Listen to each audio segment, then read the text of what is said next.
Hello, আসসালামু আলাইকুম।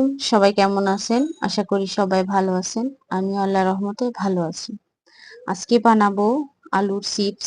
তো প্রথমে আমি আলুগুলো কেটে নিব পাতলা পাতলা করে। বেশি চিকনও না, বেশি মোটাও না।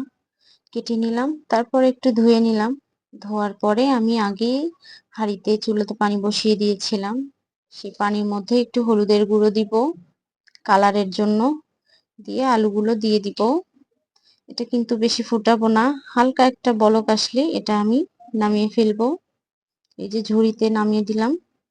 পানিটা ঝরে গেলে এটা আমি ছেনির মধ্যে পাতলা পাতলা করে দিব, রোদে শুকিয়ে দিব।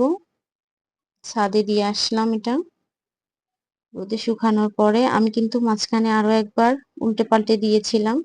এই যে দেখুন, আমার আলুর চিপস গুলো কিন্তু শুকিয়ে গেছে, মুচমুচে হয়ে গেছে।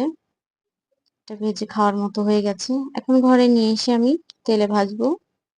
এখন প্যানে আমি তেল দিলাম, তার মধ্যে দিয়ে দিলাম আলুগুলো, ভেজে নিলাম।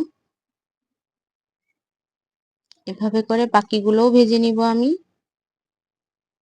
কত সুন্দর হলো। এখন কিন্তু আলুর দাম কম, এটা বানিয়ে রেখে দেওয়া যাবে অনেক দিন, নষ্ট হবে না। ভেজেও রাখা যাবে, শুকিয়ে এমনিতেও রাখা যাবে। তারপর আমি ভেজে একটা ম্যাগি মশলা দিয়ে দিলাম। ম্যাগি মশলাটা দিলে একটু স্বাদ বেড়ে যায়। এটা খেতে কিন্তু দুর্দান্ত মজা হয়েছে। এই যে আমি একটু হাত দিয়ে মিশিয়ে নিলাম ম্যাগি মশলাটা। এই যে আমার আলুর চিপস এর ফাইনাল লুক। কত সুন্দর হয়েছে, খেতেও ইয়াম্মি হয়েছে। তো আজকে এই পর্যন্তই, দেখা হবে অন্য কোনো ভিডিওতে। ততক্ষণ সবাই ভালো থাকবেন। আল্লাহ হাফেজ।